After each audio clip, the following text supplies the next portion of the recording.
And good afternoon, everybody. It is again Monday morning. I should say Monday afternoon, maybe at this point in time. It's our weekly chat about leadership, and I'm really, pleased to introduce to you Theresa Madaline, who's been working in New York City, has a very interesting journey to share with us today. As we have done with all of the other chats, it is about sharing our deep experiences, how we can best learn and relate to each other. So without any further ado, Theresa, why don't you take it away and tell us a little bit about your journey, and it will cover a couple of topics over the next 15 to 20 minutes or so. Thank you for being here today. Great. Thank you, Walter.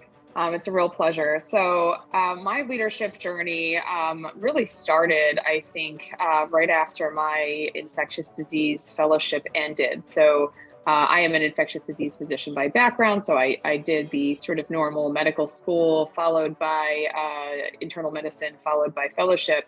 And when I finished my fellowship, I was recruited by the division chief at the place where I was at, and she seemed to see promise in me. We had worked together clinically, and she hired me, but she didn't just hire me as faculty. She hired me and said, "I want you to build an infectious disease service at this hospital," which was a pretty big undertaking for somebody just coming out of fellowship without a lot of experience. And, when you ask me to do something, I do it. So, I spoke to a lot of people. I had a lot of great mentorship from her and other leaders at that hospital to figure out, what does that even look like? How do you even do that? And early on, with their guidance and also some luck, I think what I realized, and part of this is maybe being on the consultative side of things, is that it's about relationships. That leading is really about bringing people together, and empowering other people, inspiring other people, coming to a sort of shared vision together, and that there is a lot of joy in that. And it feels really great as the leader, but it feels really great to the people around you.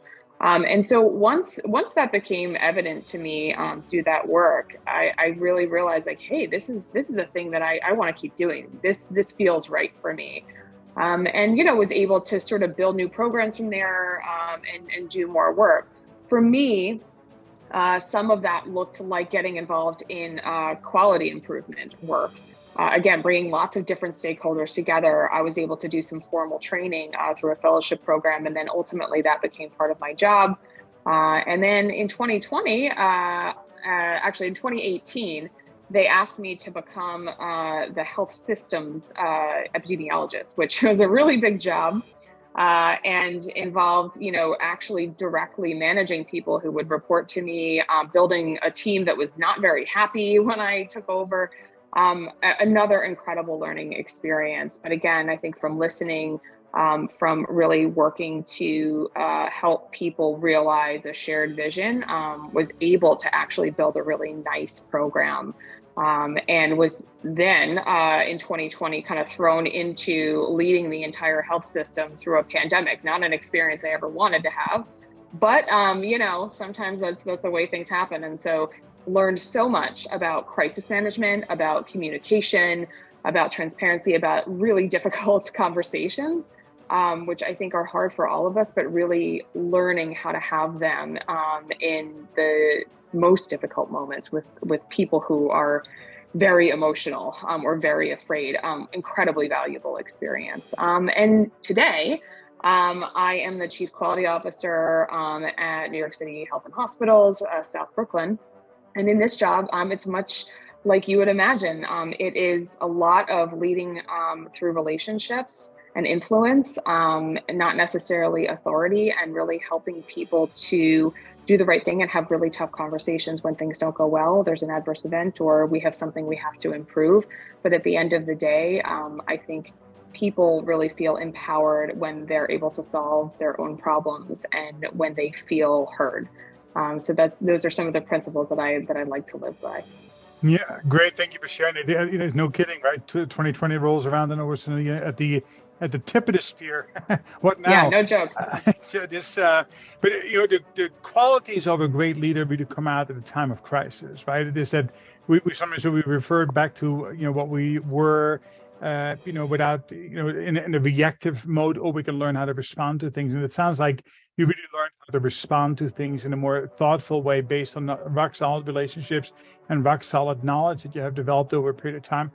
Tell me a bit more about mentorship that you receive, because as we'll talk, the second question is about how do you see yourself now as a mentor going forward. I know from having worked with many physicians over the years as they transition from medical school into residency to fellowship to becoming that attending physician and looking beyond that, the gap between doing and leading is great. And if you don't have that mentorship in between, if you don't have a place with a trust relationship, you can fall in hard times. And that valley of despair, as we talk about, that is real. So how did you overcome it? How did you establish and find those right mentors along the way in order to help you transition to the process of being not only a great clinician, but also become a great leader? That's a great question, Walter. I was extremely fortunate to have multiple really excellent mentors, and they really took the time to not only see what some of my strengths were, but to help me identify and work on some of my opportunities for growth as a leader. They gave me honest feedback. They created a safe space to really have those conversations and to work through problems with me, not solve them for me, and encourage me to think bigger, both about my work and also my professional journey.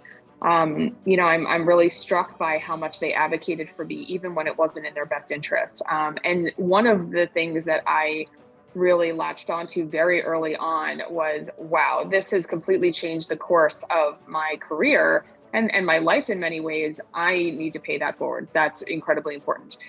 So, pretty early on as a faculty member, and this has been true throughout, I really made it a point to specifically mentor those who came behind me, to work with them, figure out what their goals are. How can I help you? How can I support you? Let's figure out a way to help you get to where you want to be, and to build those same skills, and also to make them realize that they too can do anything that they really want to do. They can be great leaders. And I've had the pleasure of mentoring a really huge number of people. One of the additional ways that I now am privileged to mentor people is through formal programs in quality improvement. These are capacity building programs. I'm part of some of the ones at my healthcare system, but also through Greater New York and other entities like IDSA, where I'm on the quality improvement committee as the vice chair. And it's really wonderful to have mentees through that program, where I'm able to teach them about the skills and competencies for performance improvement, but also it inevitably leads to sort of career and professional development, because they're really kind of one and the same. And many of those folks have been physicians, and most of them have gone on to do really amazing things. So it's really been a privilege, and it's one of the great joys, I think, of the work that I get to do. Yeah, it is when your offspring, so to speak, goes on and becomes those leaders. And then, of course, with the hope that they will pay forward again, I get the greatest joy from as well, right? It's like I sometimes go back to Jack Welch's biggest accomplishment was not rescuing GE, but knowing that in every Fortune 500, there is somebody that grew up under his tutelage who has become a leader in their own right. And it is something that, again, another way of how we can indirectly impact patient care. And ultimately, we share our love for patient care and for quality and safety. And by creating great leaders who respect the front line, can then bring the best out of those people who have that direct touch points with the patient itself. So really, really great to hear that. So starting in September, obviously we're going to do our first cohort for the Physician Leadership Academy, and we're really stoked to have you on board as an advisor, and hopefully in the future in 2024 that you can also become a mentor to the program and to the students itself. Is there anything that you, as some parting words of today's, that you would say to a future, mentee or a future student on why they should embrace, self-development, and why they need to make that commitment to both having an internal mentorship, but also latching onto some action-based programs to get them into the best possible position to become highly effective leaders? Absolutely. I believe that professional and personal growth is a journey that should never end. I make that a priority for myself in my own life, and honestly, it has led only to greater joy and greater experiences in my life. And I think the same is true for us all. I firmly believe that if we ever stop learning and changing, then there's not a lot more that this life will hold for us. So I look at that as one of the wonderful things about this world, is that there are endless opportunities to do those things and to develop.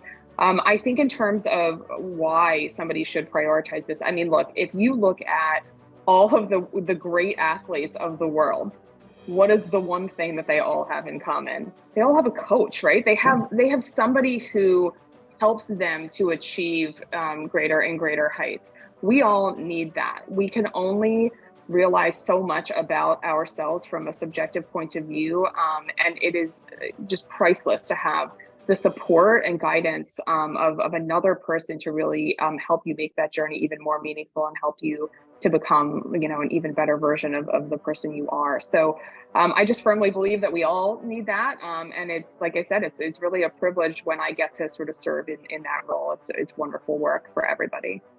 Excellent. I use that analogy all of the time myself too. That is, you have to make that investment, and not just. So I truly believe, and I volunteer quite a bit of my time as a volunteer mentor. But the volunteer mentor is very difficult to knock on the door. So listen, can I have a half an hour of your time every week? Right? That Mm-hmm. becomes like a monthly and quarterly relationship based, which is good to have because that will help you. But I think that making a short-term commitment to have more frequent interaction, coupled with that action-based learning, really helps you accelerate the trajectory and set yourself up for success. Again, the foundation of a highly effective leader is become, self-awareness multiplied times self-development, and that is really where I'm looking for you and for everybody else to bring that to the table for people to have a much deeper appreciation. And it's not just pursuing another MHA, an MBA, or a like degree. Great to have, but they don't necessarily teach you how to become a highly effective leader. Theresa, thank you very much for your time this morning. And I look forward to working together in going into the future. Obviously, you're a shining star and have a bright future in front of you, and you already have accomplished many things. And congratulations on getting through COVID. I'm sure you're happy to reflect back upon that another year from now, maybe write a book or two, and how we can prepare ourselves better for what is to come. Inevitably will come in the future again. So thank you very much for joining me today. Thank you so much for the opportunity, Walter. It's a pleasure. Thank you.